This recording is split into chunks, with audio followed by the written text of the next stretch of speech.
Voy a arrancar y voy a entonces a compartir la pantalla. Y antes, obviamente, quiero agradecer al Senado y a Flaxo por la invitación. Bueno, yo no voy a hacer una presentación eh, tan técnica desde el punto de vista legal. Eh, Aproveché, digamos, esta charla para primero hablar con muchas personas y tratar de ver qué entendían por servicio público. Y bueno, ahí había algunas diferencias, pero sí había algunos elementos fundamentales, por lo cual creo que va a ser interesante, porque de todos modos acá, digamos, es para la aplicación en el caso chileno, entonces, más que las particularidades de cada país, ver las grandes líneas generales. A ver si puedo avanzar, acá está. Los temas de los cuales voy a tratar, y la presentación es un poco una guía que me va ayudando, tienen que ver con el impacto de la pandemia y cómo esta fue la que despertó las necesidades de prestar más atención al sector, de intervenir más en el sector, llegando, como en este caso, también a plantearse el tema del acceso público, que es lo que vamos a ver, el acceso a Internet en sí mismo como un servicio público, ver un poco en términos generales lo que es la regulación del acceso a Internet y por último entrar en temas de brecha digital, que vamos a entender ahora por qué. Bueno, lo interesante de la pandemia es que fue como una gran lupa que potenció todo, potenció lo bueno y potenció lo malo. En el caso de lo bueno, tal vez no para quienes somos parte del sector, pero sí hacia afuera del sector, fue que hubo una gran conciencia del rol clave que tienen las TICs en general en la sociedad moderna y particularmente en este contexto, con un foco en la conectividad. Nosotros pasamos, digamos, en distintos momentos cada país, pero a partir de todos los efectos de confinamiento, llevamos millones de personas a trabajar a sus casas, llevamos millones de personas a estudiar en sus casas. Para que tengan una idea, bueno, en Argentina se estima que aproximadamente 3 millones de personas pueden teletrabajar, lo cual no quiere decir que lo estén haciendo todos.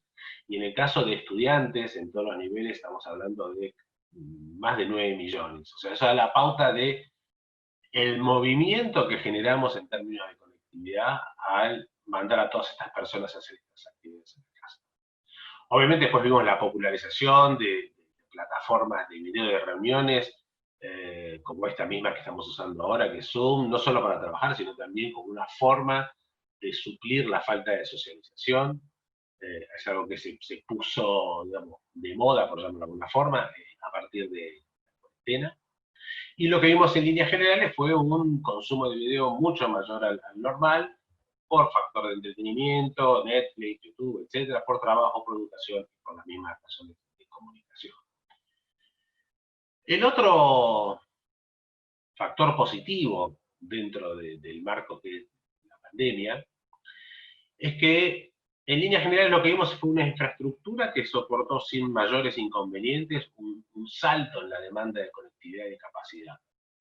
Eh, En todos los países fueron niveles similares, algunos más, menos. En Argentina fue entre el 30 y el 35%, lo que aumentó el tráfico en los primeros días del confinamiento para después mantenerse en ese nivel, que fue pues hasta el 30 al 35%, para tener una idea más acabada, es lo que normalmente aumenta o crece el tráfico a lo largo de un año, porque constantemente estamos consumiendo más video, ya no es solo Netflix ni YouTube, también es Facebook, también es Instagram, etcétera.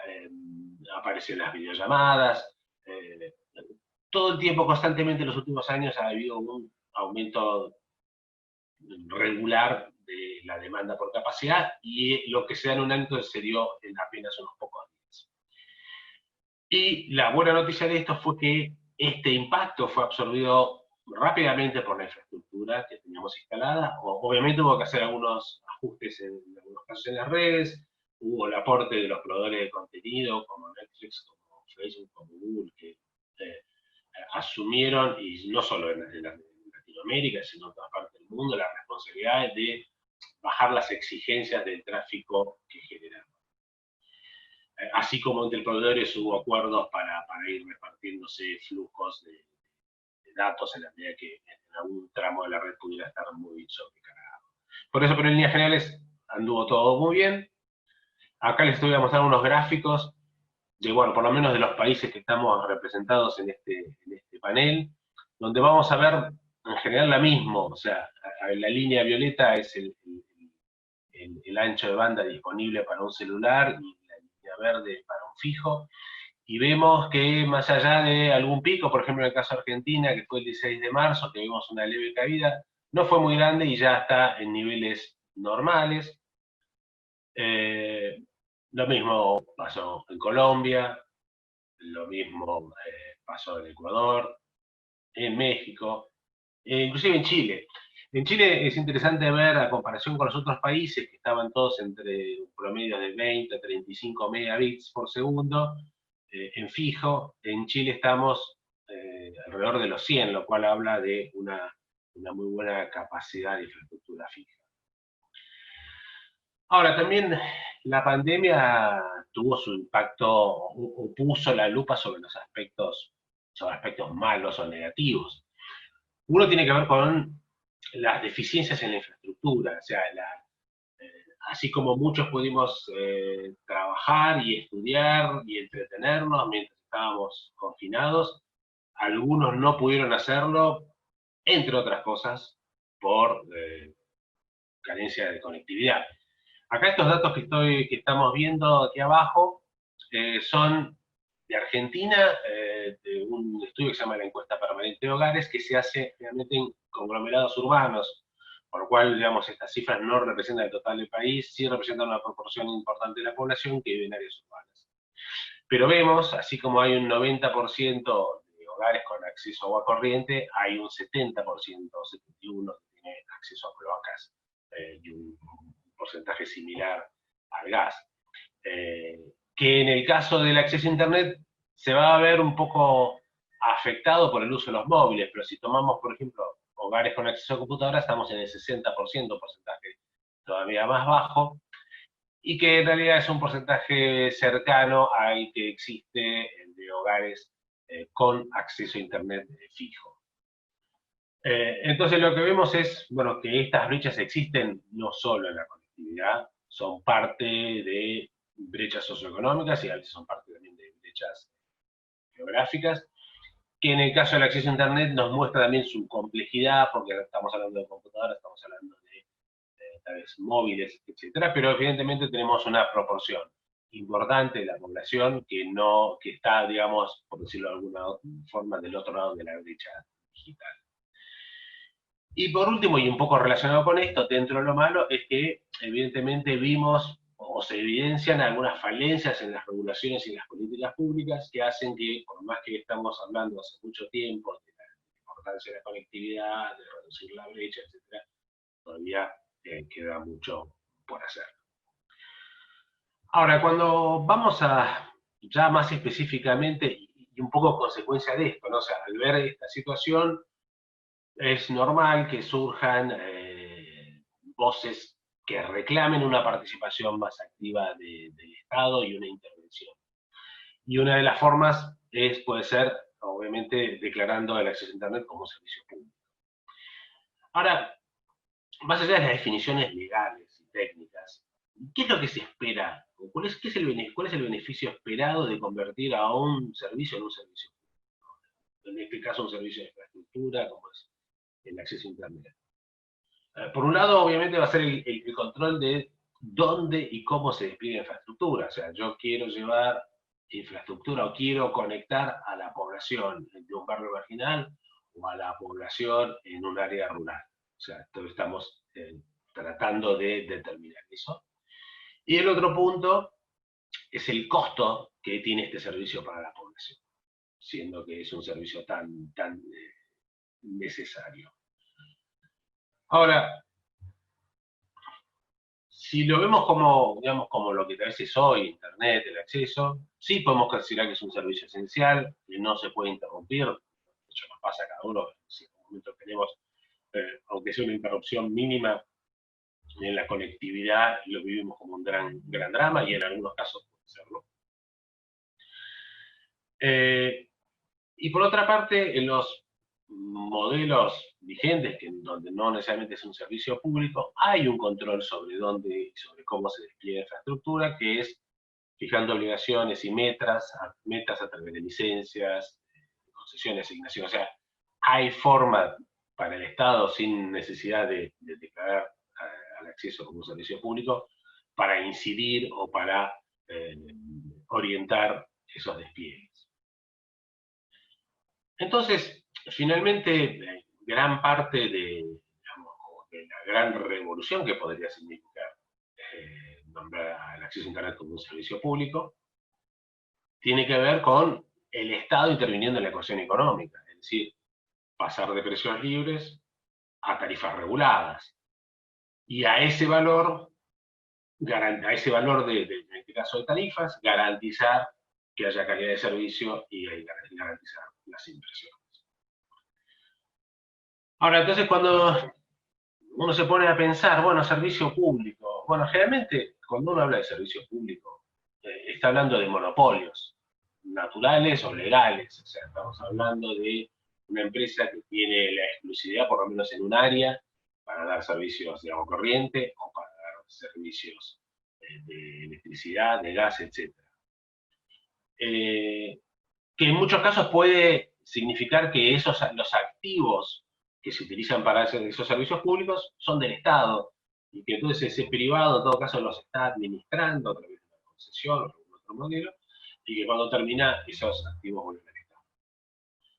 Por esto mismo es que el Estado también participa en las inversiones, porque es el dueño y porque es el que de alguna forma dice tenemos que ir para aquí o para allá, y en muchos casos va a hacer falta también un aporte, o sea, no solo participación en términos de discusión o de decisión, sino también de financiamiento. Obviamente, si estamos hablando de una tarifa regulada, sobre todo pensando en un servicio monopólico en donde uno no tiene la opción de cambiar de producto o de cambiar de proveedor. Y al regularse la tarifa hay que también garantizar una utilidad para asegurar que la empresa siga viviendo, haciendo las inversiones, actualizando y teniendo una rentabilidad que es la base por la cual las empresas empiezan. Y entonces, como decía antes, estamos generalmente hablando en los servicios públicos de un producto único: agua, gas, más allá de que puedan tener precios distintos por volúmenes, etc. Ahora, cuando vemos el caso del acceso a Internet, tenemos, por un lado, que es un mercado que nació y se desarrolló en competencia. O sea, acá no hay una herencia ni una exclusividad que se le haya otorgado a alguien en un área, sino que, si bien en sus orígenes, algunos, sobre todo los grandes operadores o los descendientes de lo que eran los monopolios estatales, pueden haber tenido en algún momento alguna exclusividad. En el caso de Internet, rápidamente se entró un modelo en competencia donde fueron ingresando nuevos actores que fueron desarrollando sus redes y sus servicios en distintos lugares. Actores que empezaron, como en un mercado de competencia, no tenían obligación de cobertura. Cubrían ahí donde pensaban que había un mercado que podía pagar y permitir recuperar la inversión y los costos de la operación. Y son los dueños de esa infraestructura porque son ellos quienes despliegan, ¿no? En algunos casos también compartiendo infraestructura. Por otra parte, son empresas que dan servicios con múltiples tecnologías y por lo tanto con costos muy disímiles. No es lo mismo el costo de dar 1 megabit para una empresa móvil que para una fija. No es lo mismo si uno lo hace con una tecnología cableada de fibra o de par de telefónico, par de cobre o inalámbrica o hasta satelitales. Con lo cual también, si uno empieza a pensar en una tarifa regulada para Internet, tendríamos que tener muchas tarifas dependiendo de la tecnología, del área, porque eso va a dar también parte de la densidad y por lo tanto de la escala. entramos en un terreno bastante complejo para ser administrado centralmente. Y otro aspecto que tiene el acceso a Internet es que uno cuenta con una paleta de productos. Se ve muy claro en el móvil, donde hay productos prepagos, hay productos postpagos. Dentro de los mismos prepagos hay distintos combos, con, digamos, WhatsApp gratis, ¿sí? Bueno, hay una gran variedad, lo que nos permite de alguna forma tener siempre una alternativa, más allá de los productos que ofrecen los distintos actores, dentro del mismo actor tener alternativas en caso de prestaciones y obviamente de precios. Entonces, lo que yo creo que es importante y que es necesario es la regulación del acceso a Internet. Y yo creo que me parece que es muy importante tener claro que un mercado en competencia en realidad no es un mercado regulado, sino que es todo lo contrario. O sea, esa competencia hay que regularla para asegurarse de que esté, para asegurarse de que no haya abuso de posición dominante, o hasta posiciones dominantes, eso es más debatible, que no haya abuso, que no haya situaciones que impidan a un actor desarrollarse y por diversos motivos. Entonces, es importante que el Estado actúe ahí como regulador, velando por el mantenimiento de estas normas.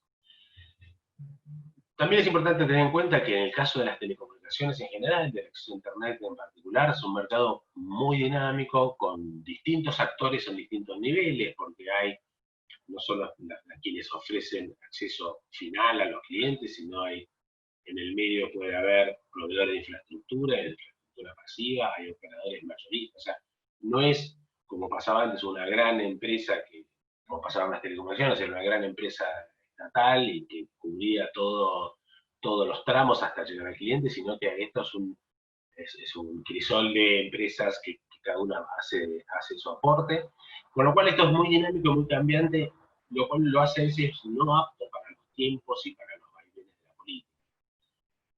Por más que nos quejemos, suele suceder que cuando cambia un gobierno, si no hay un cambio en la política, hay una revisión. Y estaríamos haciendo esto mientras nos desenvolvemos en un mercado que es muy dinámico. Hace 10 años tal vez no estábamos pensando en los OTT como una amenaza, ni estábamos pensando en 5G, en un montón de tecnologías nuevas y que van cambiando el escenario. Y bueno, entonces, lo que sí creo que ha quedado demostrado en diversos países es que sí la competencia logra gran parte del trabajo de promover la baja de precios y ampliar la calidad y la cobertura. Cito rápidamente el caso de Argentina a partir del momento en que se permite a los operadores de telecomunicaciones dar servicios audiovisuales, cosa que estaba prohibida hasta el año 2015. Este levantar barreras y hacer que las telcos pudieran competir en este servicio con los operadores de cable, hizo que hubiera un fuerte incentivo a la inversión en fibra óptica, porque hacía falta capacidad en las redes para permitir este volumen de información, y pasamos de prácticamente no tener nada de fibra óptica o unos pocos miles de accesos, a hoy tener casi 4,5 millones de hogares pasados y 1 millón de hogares conectados a fibra óptica. Lo cual procedemos, y con precios que son muy competitivos, inclusive en algunos casos menores que los de ofertas de tecnologías existentes. Entonces, por eso decía que es importante monitorear para que las condiciones de competencia se cumplan. Es importante también propiciar y facilitar todo el desarrollo y el acceso a estas nuevas tecnologías. Hablábamos de compartir infraestructuras, de facilitar los despliegues, algo que es muy común en toda la región, tiene que ver con las distintas trabas o exigencias burocráticas que tienen los distintos municipios, no solo para la instalación de antenas, también para el despliegue de cables. O sea, como que abordar cada municipio es una nueva aventura donde vamos a ver qué nos piden y qué condiciones nos ponen, y que más allá de estas diferencias muchas veces son procesos demasiado largos que atentan entonces contra un desarrollo más rápido. Es muy importante trabajar en en lograr eliminar esta barrera. Y por otra parte, obviamente, siempre queda dentro de la regulación la posibilidad de otorgar incentivos, de préstamos, subsidios para atender ya sea segmentos poblacionales o segmentos geográficos donde el mercado no llega. Entonces, obviamente, acá estamos introduciendo también el tema de brecha digital. Tenemos un mercado en competencia que funciona razonablemente bien, que se puede mejorar, pero que ya ha demostrado que puede estar a la altura. Pero al mismo tiempo tenemos un sector que queda del otro lado y que queda aislado del entretenimiento, del trabajo, de la educación, de la cantidad de trámites que se pueden hacer. O sea, es una brecha realmente importante, para lo cual digamos, creo que uno de los primeros pasos es empezar a prestar más atención a todas las tecnologías existentes. Hoy tal vez damos mucha atención a las tecnologías fijas, de fibra y a las móviles, pero además de tecnologías cableadas y dinámicas, ha habido grandes avances en tecnología satelital, a la altura de los avances que hubo en las tecnologías móviles, donde ya no estamos hablando de un acceso de 1 mega a $2.000, sino que estamos hablando de accesos de 30 megas a precios de 20 a $25, que obviamente no van a ser la solución para todo el mundo, pero sí pueden ser una solución interesante para áreas alejadas, donde cualquier otra forma de llegar termina siendo bastante más cara. Pero claro, que para que esto suceda, para que estas posibilidades estén disponibles, juega también la regulación. En el caso de Argentina, hace una década hubo cielos cerrados y eso hizo que estos satélites más modernos y más capaces no fueran lanzados apuntando a Argentina porque sabían que ahí no podían operar. Y por más que ahora tal vez se pueda, bueno, son procesos largos. Pero sí, lo que creo que es importante es tener presente y estar abierto a los desarrollos de las tecnologías, como también hay forma de utilizar el espectro que está disponible y que no está siendo utilizado, como pasa con lo que llaman los espacios blancos, que es el espectro de televisión. Y todo esto propiciando el desarrollo de las trabas, perdón, de la eliminación de las trabas y la homogeneización de los requisitos. Me voy apurando para no hacerlo tampoco tan largo. Obviamente hay que replantear el uso de los fondos del Servicio Universal, dado que está visto que con la crisis ha cambiado un poco nuestra perspectiva de lo que es la brecha digital. Y yo creo que lo que sí es imperioso es que los fondos de Servicio Universal sean utilizados en base a objetivos cuantificables, que sea cantidad de accesos, que sea ancho de banda, que sea subsidios solicitados, etc. Porque de esa forma eliminamos la discrecionalidad, que es algo que hemos visto en varias oportunidades. Y acá es importante también tener presente que cuando hablamos de brecha digital, y más si lo vemos desde la pandemia por el tema de trabajo y educación, no estamos hablando solo de conectividad. Porque uno puede tener conectividad en la casa y tal vez la empresa para la que trabaja no tiene los sistemas adaptados para que uno trabaje en la casa, o la escuela a la que van mis hijos no está preparada para dar educación a distancia. Entonces, hacen falta también trabajar en estos procesos y formas de trabajo y de educación, para lo cual hace falta capacitar a los que tienen que generar esas plataformas y estos contenidos, y obviamente también a quienes tienen que utilizarlo.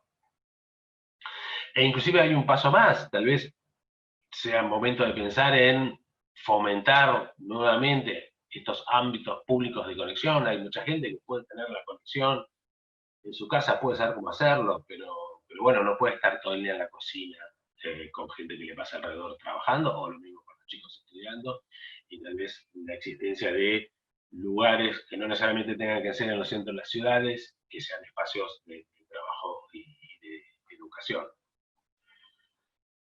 Y por último, digamos, dentro de lo que sería brecha digital, muy importante, nos puede gustar o no, pero no hay que negar al celular como el dispositivo universal de acceso que es. Está clara la mucha mayor penetración que tienen los celulares respecto de otros dispositivos, y lo que hay que hacer es adaptarse, como nos fuimos adaptando y ahora ya podemos hacer operaciones bancarias o tener una billetera de celular. Bueno, creo que hay que también ir adaptándose a ese formato, sí, tal vez no para todo, pero sí para muchas cosas, incluyendo tal vez la posibilidad de estudiar, no tal vez hacer toda la currícula, pero sí tener ciertos contenidos o ciertas actividades para hacer desde ese lugar. Y obviamente, si vamos a hablar de servicio universal y de brecha digital, más particularmente, tener mediciones realistas. Nosotros nos manejamos muchas veces con información que no nos termina de dar la película real de lo que está pasando, que es un mal que se da en muchos países, y hay una frase que es tan vieja como vigente, que es que lo que no se mide no se gestiona. Entonces, para ir cerrando con las conclusiones, vemos que la pandemia actuó como una gran lupa que evidenció lo bueno y evidenció lo malo. Vimos que donde hay mercado la infraestructura respondió. Así como que hay que atender seriamente y poner el foco en el otro lado de la brecha digital. A mi entender, creo que pensar, digamos, en el caso de la acción de Internet, un sector en competencia, como un servicio público, sería algo muy disruptivo, tal vez demasiado. Lo cual no invalida que se pueda fomentar la competencia entre los proveedores para mantener lo que se ha logrado hasta el momento y obviamente expandirlo, trabajar en facilitar los despliegues desde el punto de vista regulatorio, con espectro en uso, simplificando procesos, infraestructuras compartidas, y obviamente utilizar los fondos del Servicio Universal para financiar el acceso a esos segmentos menos viables, pero siempre con objetivos cuantificables para que podamos ver qué es lo que hacemos. Y con esto termino mi presentación. Muchas gracias.